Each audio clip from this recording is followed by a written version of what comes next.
Bonjour, ici Crypto Ali, j'espère que vous allez bien aujourd'hui, ce 15 juillet. Alors, on va faire ça short and sweet, mais avant tout, le prix du XRP qui se situe à 60 centimes en baisse de 1% depuis 24 heures, avec les marchés qui continuent de baisser en dessous de 1,4.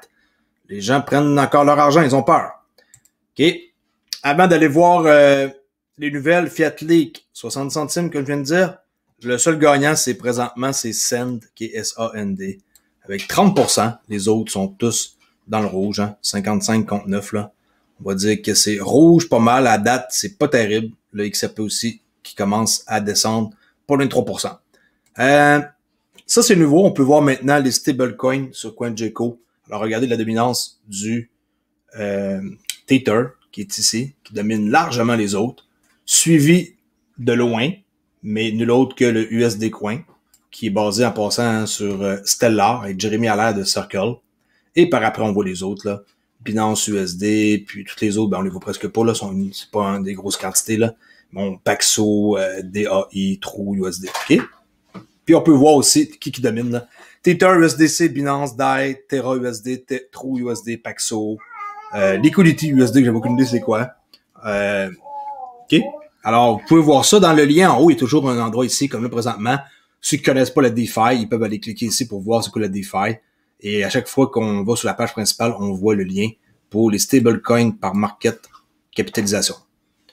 Alors aujourd'hui, c'est pas compliqué, il y a des grosses nouvelles. On a par téléphone aujourd'hui la rencontre avec la SEC contre Ripple avec Inman.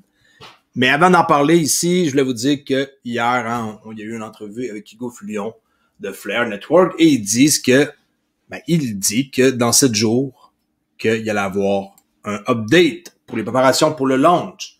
Alors, préparez-vous pour le launch d'ici 7 jours. C'est ce que c'est dit dans ce tweet. Et en plus de tout ça, apparemment, il y a une grosse surprise. La grosse surprise, on sait pas. Je sais qu'il y a beaucoup de trucs qui font jaser, là. On va le voir bientôt, là. Comme par exemple, ici, là, les gens qui sont en train de prendre le hashtag Drop It All, là, qu'on appelle, et que tout le monde, ça vient d'influenceurs là, comme Digital Asset Investor, tout ça, de Digital Perspective, c'est des gros YouTubers qui ont 100 000 abonnés. Ils veulent avoir tout leur spark d'une shot par rapport aux taxes. Sérieux, moi ça me déçoit d'entendre ça de leur part, là. Je sais pas pourquoi ils font un focus comme ça sur les taxes, là. Chacun a son problème avec les taxes.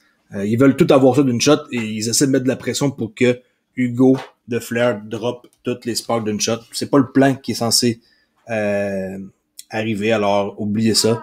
Ma plus grande surprise, je serais vraiment comme même déçu s'il changerait d'idée à la dernière seconde, là. OK.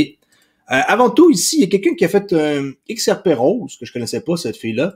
Elle a fait Flare Network Earning Guideline. Ça, c'est vraiment intéressant. Faites un screenshot de ça. Mettez ça quelque part de précieux. Ça va vous donner qu'est-ce que vous pouvez faire avec quoi. Vos Spark, qu'est-ce que vous pouvez faire avec vos Spark, avec vos F-Assets, avec vos Y-Flare et vos Y-Fin. Qu'est-ce que vous pouvez faire? Alors, par exemple, vos Spark qui sont sur, mettons, Bifrost ou Descent, on peut les déléguer avec un vote qui se détache à un signal provider pour obtenir quoi, par exemple, du Flare.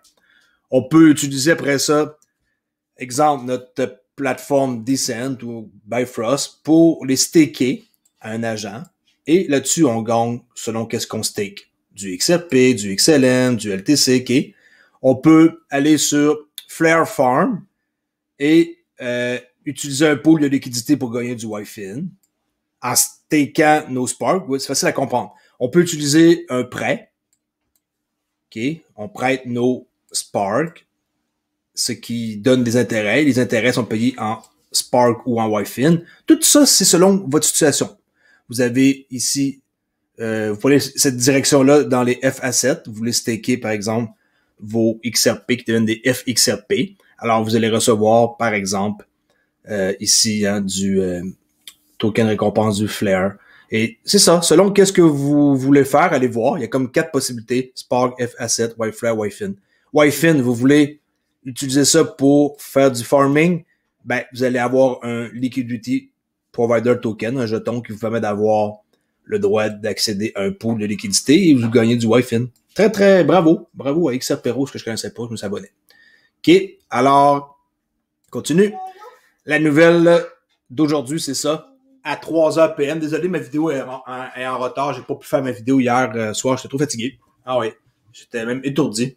Je vais mettre un peu de Oculus avant après souper, puis on dirait que virtual reality, là, ça un peu, là, ça fuck un peu, là, l'esprit, là. Puis quand j'ai venu pour faire ma vidéo, je filais pas super bien, là.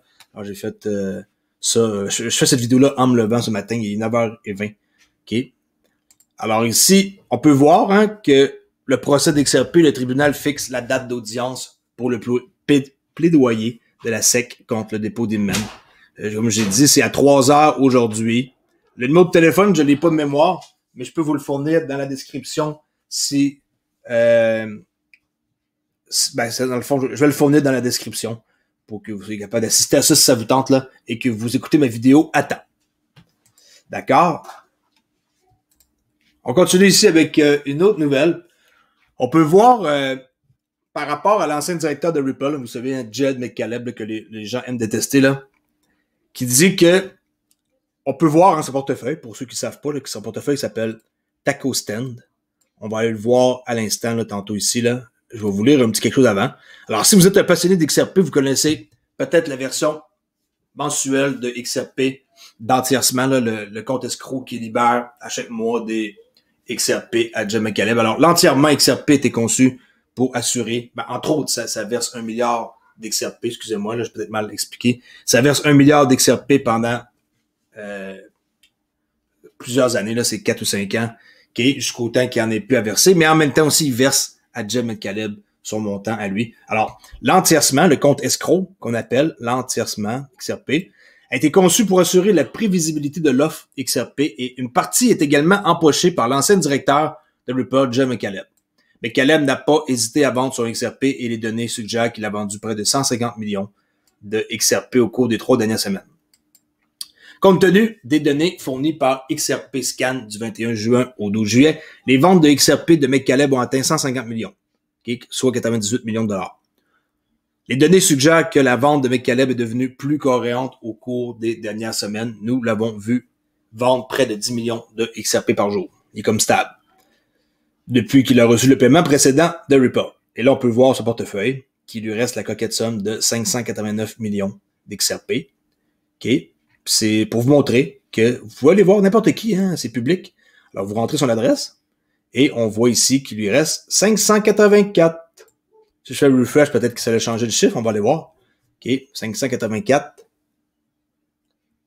sur BitHump. Ah, 578. Monsieur, il a vendu encore 6 millions d'XRP. OK, fait que depuis hier soir, quand j'ai fait cette vidéo-là, il a vendu encore 6 millions, là, c'est rien, là. Ben, c'est rien. C'est beaucoup, mais pour lui, hein, il en reste 578 millions. Et je trouve ça drôle parce qu'il y a des gens qui lui envoient des messages.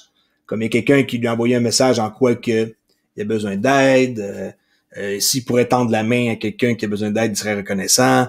Puis en même temps aussi, il y a d'autres messages aussi qui sont plutôt douteux, là, que le monde lui verse des petits montants de rien et il marque des espèces de messages bizarres, là. Okay? Ici, c'est ça, là, ça, c'est celui qui... Parce que vous savez, dans le mémo, on peut faut marquer un tag, mais il y a une place pour marquer un message. Alors, les gens, ils lui envoient des .01, puis ils écrivent des messages comme ça, là, étranges, là, en quoi qu'ils ont besoin d'aide, là. Je pense pas qu'ils vont aider personne, là, détrompez-vous. Je veux pas vous péter votre ballon, là, mais c'est ça. Et, pour finir ici, toujours par rapport à le compte escroc, que je reçois beaucoup de questions par rapport à ça par courriel. Ici, une nouvelle qui date de 15 décembre 2017, mais c'est pas grave. Le sujet est le même et la réponse est la même, là. Alors, une explication brève du compte escroc. Je vais vous dire ça en 30 secondes. Ripple a verrouillé 55 milliards d'XRP. 55% de l'offre totale possible. Dans une série de dépôts fiduciaires. Ces séquestres sont sur le grand livre lui-même et les mécanismes du grand livre. Appliqués par consensus qui contrôle la libération du XRP. L'entièrement se compose d'entièrements indépendants sur le grand livre qui libère un total d'1 milliard de XRP chaque mois au cours des 55 prochains mois. Okay, j'avais dit 5 ans tantôt, 4-5 ans. 5 ans et 5 mois, là. C'est même pas 5 ans, 5 mois. Ça fait 4 ans et 7 mois. Alors, cela fournit une limite supérieure à la quantité de nouveaux XRP pouvant être mis en circulation. La quantité de XRP réellement mise en circulation sera probablement bien inférieure à cela. Tout XRP supplémentaire restant chaque mois sera placé dans un nouveau séquestre à libérer au cours du premier mois, au cours duquel aucun séquestre n'est actuellement publié. Et regardez bien ici, le XRP Ledger prend en charge un schéma multi-signature natif et Ripple a sécurisé les comptes que les séquestres libèrent en utilisant ce schéma. Multi-signature, c'est ça, là. Maintenant, là, c'est comme ça que ça va être. Même eux, dans 2017, ils savaient exactement utiliser des bons termes qui sont plus tard intéressants, là. Multi-signature, c'est l'avenir, dans le fond, des paiements, comment ça va fonctionner, là. Il n'y a rien de plus sécuritaire que ça, ok, en gros. That's it. Aujourd'hui, rien de spécial. Je veux juste publier ça pour que vous soyez au courant des principales nouvelles qui ont fait le jour. Et si vous voulez, allez voir mes vidéos que j'ai faites sur Stromblock. Je vais essayer de faire des vidéos plus approfondies sur le sujet de Stromblock pour avoir un nœud qu'on peut construire en 2 minutes et avoir des revenus passifs comme je le fais présentement avec mes 4 nœuds. Alors, si vous avez des questions par rapport à Stromblock ou aujourd'hui, faites-moi signe. Je suis le gars de la situation et ne serez pas dessus. Je vais vous répondre absolument par courriel seulement, par exemple, pas sur la place publique. Alors, rejoignez ma chaîne si vous n'êtes pas encore abonné en tant que membre. Et sinon, faites-moi un petit like, ça me ferait du bien. J'étais à 5400 abonnés. Le mois de juillet, je trouve que ça a été plutôt tranquille. Les gens, ils ont peut-être d'autres activités à faire. Mais je trouve que, présentement, il y a une baisse d'activité sur YouTube, incluant ma chaîne. Et c'est pas plus grave que ça. J'en profite pour faire aussi d'autres choses avec les familles. Et je consacre le temps que j'ai sur YouTube, bien sûr, avant tout, aussitôt que mes devoirs de père sont faits. Alors bon, merci de m'avoir écouté et je vous dis à la prochaine vidéo qui va être sur tous les autres sujets que vous voyez ici, qui sont déjà faits d'avance. Il suffit juste que je prenne le temps de la faire. Alors, à plus tard et soyez prudents où ce que vous soyez. Merci, au revoir.